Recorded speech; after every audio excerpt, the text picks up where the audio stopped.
Hi guys, welcome back to my channel. Today I'm going to be playing for the second time, but the first time on camera, with my new palette, something I bought for my birthday. This is the Oden Mighty Monster palette. I have heard a lot of people saying that this is not Oden's best quality. Like I said, I've played with it once before, and I'm going to chat about that while I play with it again. If you're new here, hello, my name is Rachel. I'm a homeschooling stay-at-home mom. I really enjoy eyeshadow, and I upload several videos every week. It's all eyeshadow related. Click the description box if you want to see more, and I hope you'll consider liking and subscribing before you go.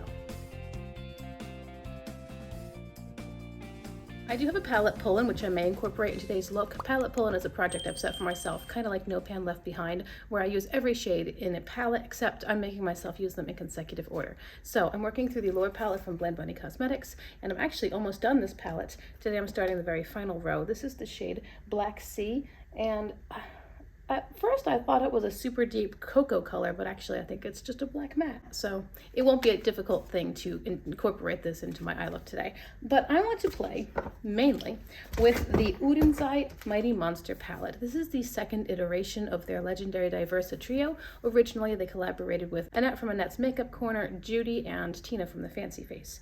And they had Red Dragon, Giant Wolves, and Hummingbird. I like Oden's and I haven't had many problems with their quality. I've always found that their mattes are very grippy and easy to work with, where you just place down the color and then you soften and buff out the edges. And I like that formula, I like that technique.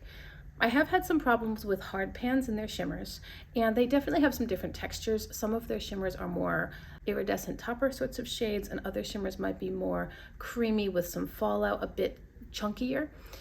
So when they released this iteration of Legendary Diversa, a lot of people were ranking the whole trio pretty low. A lot of people were saying that this is not the Oden's quality they know and love. And then a couple channels I watched were saying that even before this, the Stone and Rock and Jewels and Gems palettes and pretty much everything after that have just not been quite up to scratch. I have the Stone and Rock and I have Jewels and Gem. I haven't noticed problems with those. But I have used this once before, and I did notice it wasn't quite what I was expecting. So I'm gonna put this on today and play with it some more and chat about some of my findings. Let's start first with the shade Solar Burst, which looks a lot like the Solar Flare shade in the Solmone 2. One of the things that does bug me about Oden's is the shade names and things like spelling. In the amazing Christmas palettes from 2022, Merry Christmas and Christmas Eve, there are some spelling errors. And then in the Stone and Rock and Jewels and Gem palettes, there are some words that are not English words, or are just like, you might have elation and then another shade in the palette called elatedness. I don't think elatedness is a word. The word would be elation. So there are a couple of examples like that in the Stone and Rock, Jewels and Gem, the Yours Divine collection. And it bothers me that things are getting past quality control. And I understand that Oden's is kind of a Swedish themed brand, but I also think they're made in China. And I also think that at this point, you shouldn't be having basic spelling errors or non-words. It's one thing, like in this palette, we have a lot of words that are, I guess, Nordic or Swedish because it's Annette's collaboration, and Annette is from that part of the world. I forget which country. I'm sorry, I forget which country, but she's from that part of the world. I think maybe Norway. So there are words in here like Jormungandr and Ouroboros and Ragnarok. Those are words from a different language. They're not English words that are just sort of half made up, like elatedness. I can't remember the other examples, but there are some, and they bother me. And spelling errors, basic spelling errors. There's one in the Christmas Eve palette called Fleeting Time. That's the name of the shade, but it's spelled Feelting Time. And there are a couple in both of those palettes as well. It's just a basic spelling error, and I feel like the industry standard is expecting quality. We're paying high prices. We're now going into your Jormungandr.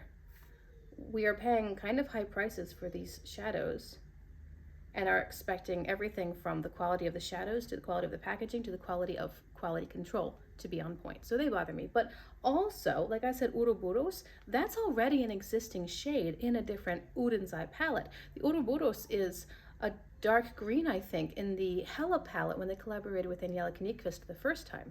But now it's the same shade name, same spelling, same word in this sparkly purple shimmer.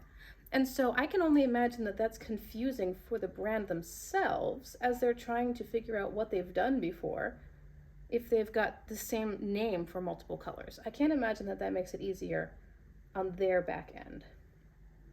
It's always been one of my favorites, but I can't say that they are without flaw. And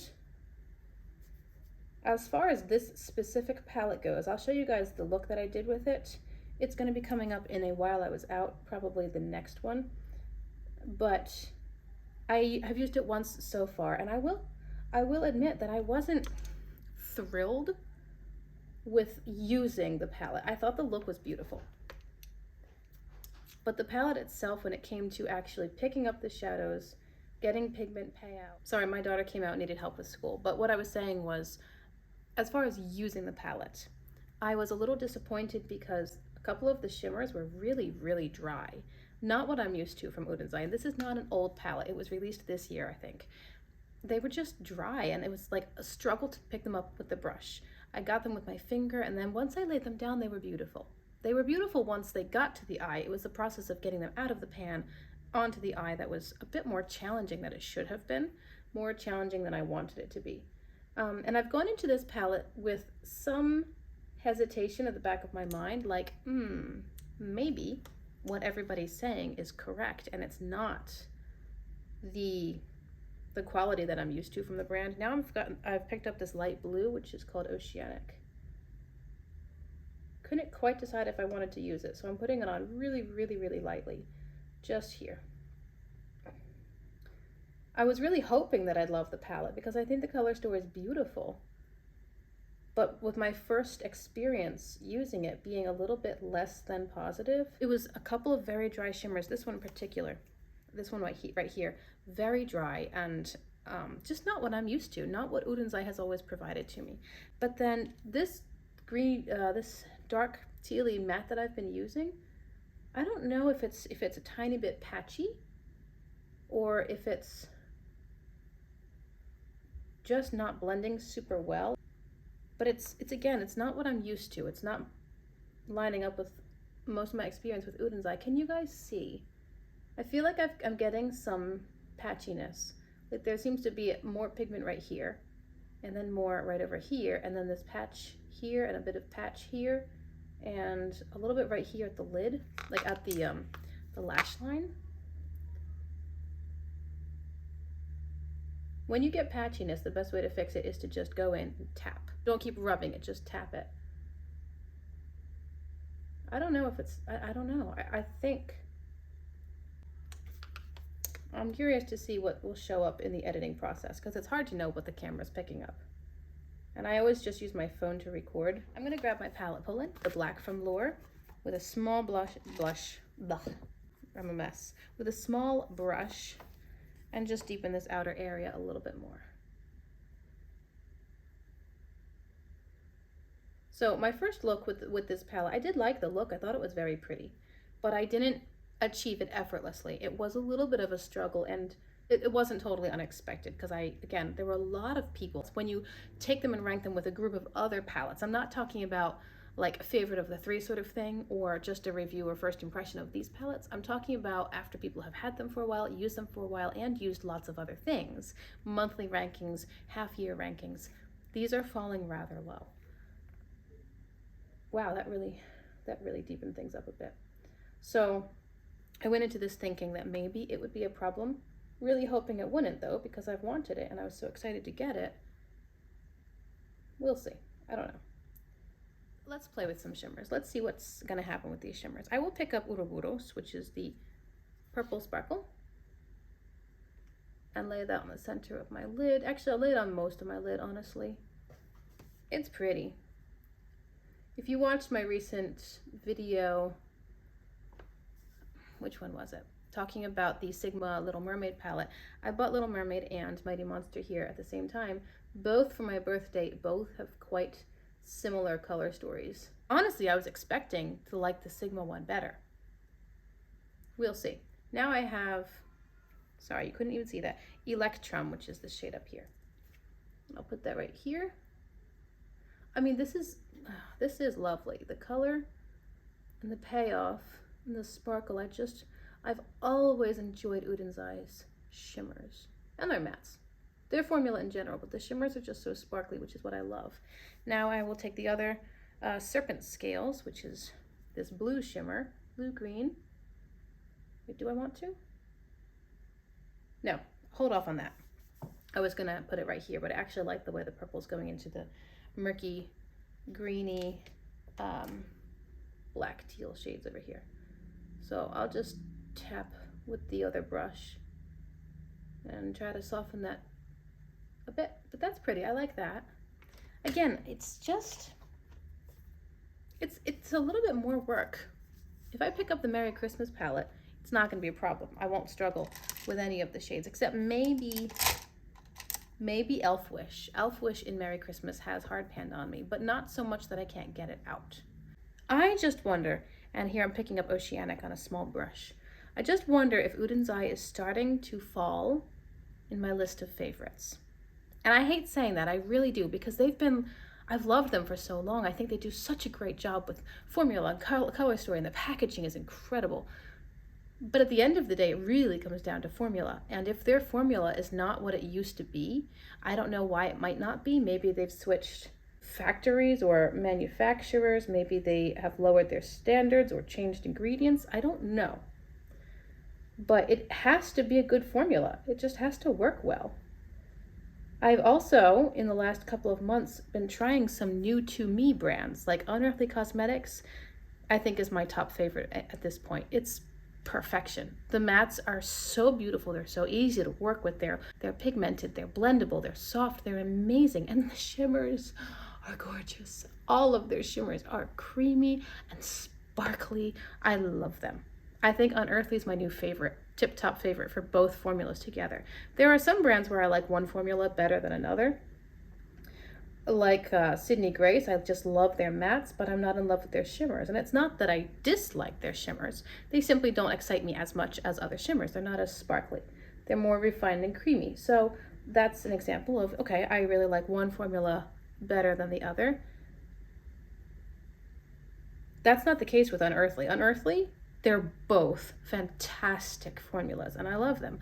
Also, I was blessed by winning a giveaway in that I was able to try Inslee Rain for the first time. And another example of just outstanding formula across the board. Their mattes are like, they're just butter. They're just butter. And their shimmers are out of this world. Super metallic and sparkly and creamy and reflective and incredibly impactful.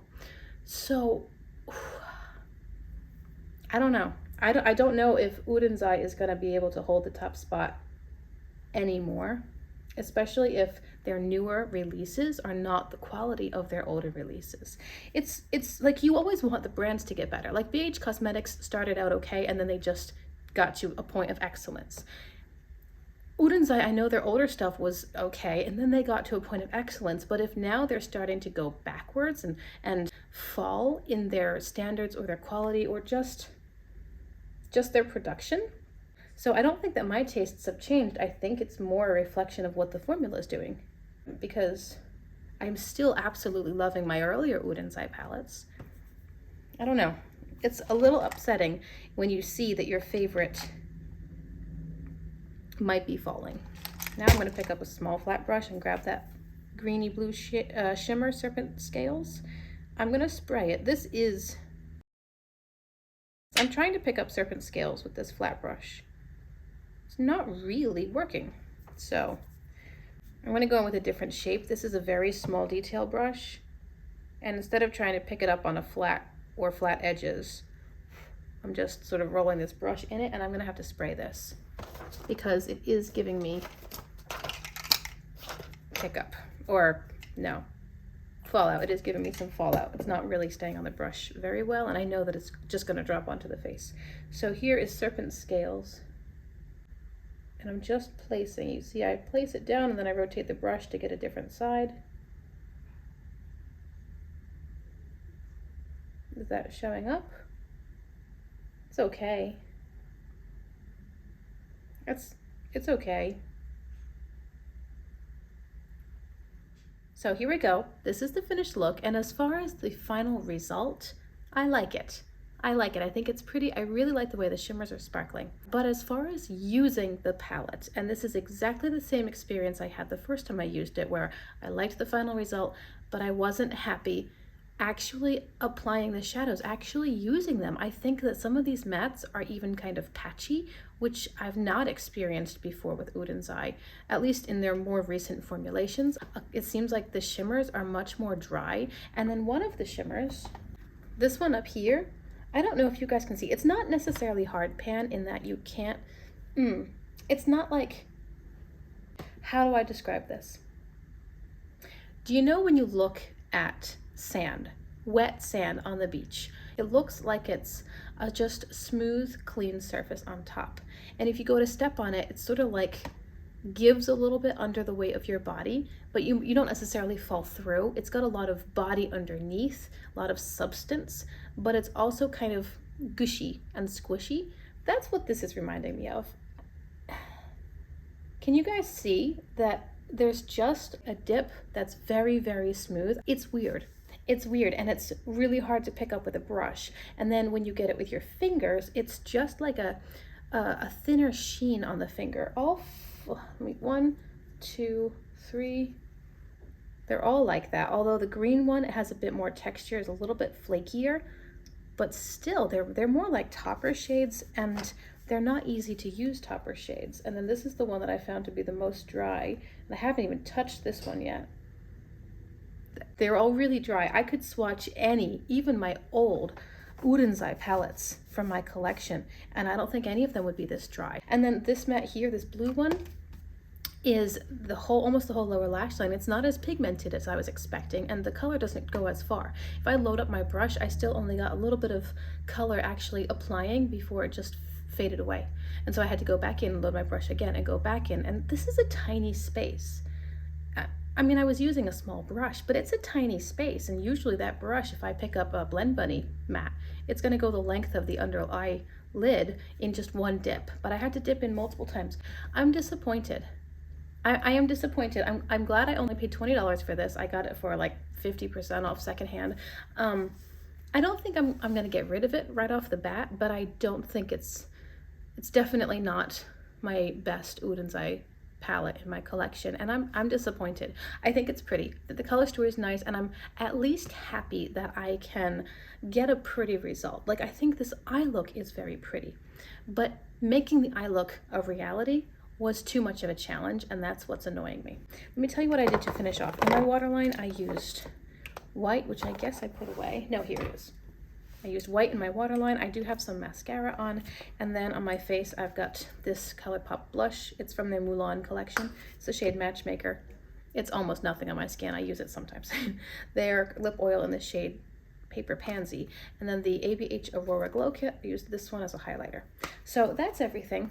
That's everything. Again, let me just reiterate, I like the eye look. I think the eye look is pretty. I'm just not happy with actually using the palette. I think it's much more work than it needs to be, and much more work, really, than what I expected from Oden's Eye. It does seem like this is a different formula. I'm not sure why, what the story is. I don't know. And I think I'm going to go back and recreate some of the looks that I've seen from Annette, because she did, when she released this palette, she did one video with at least 8 or 10 looks in it. Plus she has a few other videos, short form content, whatever, on her channel using the Mighty Monster palette. And one of the reasons I bought the palette was because I really liked all of the looks that she did. So I might go back and recreate some of the ones that she's done to see if maybe different color combinations or application techniques would change how I'm feeling about it. But I think that at this point I'm pretty well experienced, especially with Oden's Eye, to be able to recognize what is and is not working and what seems to be a different formula than what I have elsewhere. So I would love to hear your thoughts. Of course, do you have this palette? Do you have Earthwood or Spring Dragon? Have you noticed any difference in formula, or actually just in general, Oden's Eye in general, have you noticed any changes in their formula in the last year or so? Because I'm on a low buy, I rarely get new palettes when they're new. I usually get secondhand when I have a balance from selling a different palette. So I would just like to know anything in the last 6 or 8, 12 months. Have you noticed a change in the formulation from Oden's Eye, and what do you think? Thank you for being here today. Thank you for checking out my video. I do have lots of Oden's Eye videos. I have an Oden's Eye playlist, which I'll link in the description box. Lots and lots of Oden's Eye palettes and maybe with the exception of this one and possibly one other, which is a newer release. Really happy with them on the whole. I would appreciate if you consider liking and subscribing before you go. If you want to see more content like this, if you like this sort of thing, indie brands, eyeshadow, etc., I upload a couple videos a week to the best of my ability, little children permitting, and I would love to chat with you in my next video. Thanks for being here, guys. Bye.